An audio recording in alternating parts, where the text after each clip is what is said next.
ಗೃಹಲಕ್ಷ್ಮಿ ಯೋಜನೆಯ ಕುರಿತು ಸದನದಲ್ಲಿ ಇವತ್ತು ಚರ್ಚೆ ಕೇಳಿಬಂತು. ವಿಪಕ್ಷ ನಾಯಕರು 5,000 ಕೋಟಿ ಎಲ್ಲಿ ಎಂಬ ಪ್ರಶ್ನೆಯನ್ನ ಕೇಳ್ತಾ ಇದ್ದಾರೆ. ಆದರೆ ಸಚಿವರು ಮಾತ್ರ ಇದೊಂದು ಚೈಲ್ಡಿಶ್ ಪ್ರಶ್ನೆ ಅಂತ ಹೇಳ್ತಿದ್ದಾರೆ. ಈ ಕುರಿತ ರಿಪೋರ್ಟ್ ಬನ್ನಿ ನೋಡೋಣ.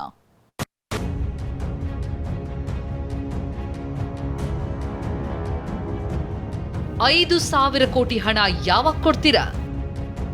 ಸ್ಪಷ್ಟನೆ ನೀಡುವಂತೆ ವಿಪಕ್ಷ ನಾಯಕ ಆರ್ ಅಶೋಕ್ ಆಗ್ರಹ. ಗೃಹಲಕ್ಷ್ಮಿ ಯೋಜನೆ ಫೆಬ್ರವರಿ-ಮಾರ್ಚ್ ತಿಂಗಳ ಕಂತನ್ನ ರಾಜ್ಯ ಸರ್ಕಾರ ಹಾಕಿಲ್ಲ. ಆದರೆ ಸಚಿವೆ ವಿಧಾನಸಭಾ ಕಲಾಪದ ವೇಳೆ ಆಗಸ್ಟ್ವರೆಗೂ ಹಣ ಹಾಕಿದ್ದೀವಿ ಎಂದಿದ್ರು. ವಿಪಕ್ಷಗಳ ಪಟ್ಟಿನ ಬಳಿಕ ನಿನ್ನೆ ತಮ್ಮ ಮಾತಿಗೆ ವಿಷಾದ ವ್ಯಕ್ತಪಡಿಸಿದ್ದಾರೆ. 2 ತಿಂಗಳ ಹಣ ಇನ್ನೂ ಜಮೆಯಾಗಿಲ್ಲ ಅಂತ ಸ್ಪಷ್ಟನೆ ಕೊಟ್ಟಿದ್ದಾರೆ. ಇದೇ ವಿಚಾರ ಇವತ್ತೂ ಕೂಡ ವಿಧಾನಸಭೆಯ ಕಲಾಪದ ವೇಳೆ ಕೇಳಿಬಂತು. ಬಾಕಿ ಹಣ ಯಾವಾಗ ಕೊಡ್ತೀರಾ ಅಂತ ವಿಪಕ್ಷ ನಾಯಕ ಆರ್ ಅಶೋಕ್ ಪ್ರಶ್ನಿಸಿದ್ದಾರೆ. ಪ್ರತಿ ತಿಂಗಳಿಗೂ ಅದು 2,480 ಕೋಟಿ ಕೊಡಬೇಕು. ಅಂದಾಜು 5,000 ಕೋಟಿ ಎಲ್ಲೋಯ್ತು ದುಡ್ಡು?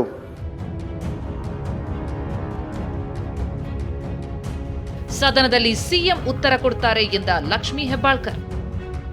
ಬಾಕಿ ಇರುವ ಗೃಹಲಕ್ಷ್ಮಿ ಯೋಜನೆಯ ಹಣದ ಬಗ್ಗೆ ಲಕ್ಷ್ಮೀ ಹೆಬ್ಬಾಳ್ಕರ್ ಇವತ್ತು ಕೂಡ ಪ್ರತಿಕ್ರಿಯಿಸಿದರು. ನಾವು ಪ್ರತಿ ತಿಂಗಳು ಹಣಕಾಸು ಇಲಾಖೆಗೆ ಫೈಲ್ ಕಳಿಸ್ತೀವಿ, ಬಾಕಿ ಇರೋ ಬಗ್ಗೆ ಸಿಎಂ ಉತ್ತರಿಸ್ತಾರೆ ಎಂದಿದ್ದಾರೆ. ಇವರು ಕೇಳಿದ್ದು ಸ್ಪೆಸಿಫಿಕ್ ಆಗಿ ಫೆಬ್ರವರಿ-ಮಾರ್ಚ್ ಇದೆ. ಡಿಪಾರ್ಟ್ಮೆಂಟ್ಗೆ, ಫೈನಾನ್ಷಿಯಲ್ ಡಿಪಾರ್ಟ್ಮೆಂಟ್ಗೆ ಪ್ರತಿ ತಿಂಗಳು ನಮ್ಮ ಇಲಾಖೆಯಿಂದ ನಾನು ಫೈಲ್ ಮೂವ್ ಮಾಡ್ತೀನಿ. 1ನೇ ತಾರೀಕಾಯಿತು, 3ನೇ ತಾರೀಕಾಯಿತು, ನಮಗೆ ದುಡ್ಡನ್ನು ರಿಲೀಸ್ ಮಾಡಿ ಅಂತ ನಾವು ಫೈನಾನ್ಸ್ ಡಿಪಾರ್ಟ್ಮೆಂಟ್ಗೆ ಫೈಲ್ ಮೂವ್ ಮಾಡಿದಾಗ ಯಾವತ್ತು ಯಾವ ತಾರೀಕಿಗೆ ಫೈನಾನ್ಸ್ ಡಿಪಾರ್ಟ್ಮೆಂಟು ನಮ್ಮ ಫೈಲನ್ನು ಕ್ಲಿಯರ್ ಮಾಡುತ್ತದೋ ಒಂದು ಕ್ಷಣ ನಾನು ಲೇಟ್ ಮಾಡಿದೆ ಇದನ್ನು ಗೃಹಲಕ್ಷ್ಮಿಯರ ಅಕೌಂಟ್ಗೆ ಹೋಗೋ ರೀತಿ ನಾನು ನೋಡ್ಕೊಳ್ತೀನಿ. ಮಾರ್ಚ್ ಮತ್ತು ಫೆಬ್ರವರಿದಲ್ಲಿದು ಹೆಚ್ಚು ಕಡಿಮೆ ಆಗಿದ್ರೆ ಅದು ಫೈನಾನ್ಸ್ ಮಿನಿಸ್ಟ್ರು ಸಿಎಂ ಸಾಹೇಬರು ಅದಕ್ಕೆ ಉತ್ತರ ಸದನದಲ್ಲಿ ಕೊಡ್ತಾರೆ. ಮತ್ತು ಆ ರೀತಿ ಆಗಿದ್ರೆ ಖಂಡಿತವಾಗ್ಲೂ ಅದನ್ನು ಕ್ಲಿಯರ್. ಅಷ್ಟೇ ಅಲ್ಲ, 5,000 ಕೋಟಿ ಎಲ್ಲಿ ಹೋಯ್ತು ಎನ್ನುವ ವಿಪಕ್ಷಗಳ ಪ್ರಶ್ನೆಯನ್ನ ಲಕ್ಷ್ಮೀ ಹೆಬ್ಬಾಳ್ಕರ್ ಬಾಲಿಶ ಅಂತ ಕರೆದಿದ್ದಾರೆ. 5,000 ಕೋಟಿ ಆ 2 ತಿಂಗಳ ಹಣ ಎಲ್ಲಿ ಹೋಗಿದೆ ಅನ್ನೋದು ಈಗ ನೀವು ಯಾವತ್ತು ಕೊಟ್ಟಿಲ್ಲ ಅಂತಂದರೆ ಕೊಡೋದು ಯಾವಾಗ? ಒಂದು ಸಮಯ ಆ ಹಣ ಎಲ್ಲಿ ಇಳಿಸಿ ಇಟ್ಟಿದ್ದೀರಿ ಪ್ರಶ್ನೆ ಬರ್ತದಲ್ಲ. ಚೈಲ್ಡಿಶ್ ಆಗಿ ಕ್ವಶನ್ ಮಾಡಕ್ ಹೋಗ್ಬೇಡಿ. ವಿರೋಧ ಪಕ್ಷದವರು 5,000 ಕೋಟಿ ಎಲ್ಲಿ ಹೋಗಿದೆ? 5,000 ಕೋಟಿ ಬಿಡುಗಡೆನೇ ಆಗಿಲ್ಲ. ಬಿಡುಗಡೆ ಆಗಿದ್ರೆ 5,000 ಕೋಟಿ ಎಲ್ಲಿ ಹೋಗಿದೆ? ಬಿಡುಗಡೆ ಆಗಿಲ್ಲ. ಇನ್ನು 5,000 ಕೋಟಿ ಲೂಟಿ ಎಂದ ಅಶೋಕ್ಗೆ ಸಚಿವ ಬೈರತಿ ಸುರೇಶ್ ತಿರುಗೇಟು ಕೊಟ್ಟಿದ್ದಾರೆ.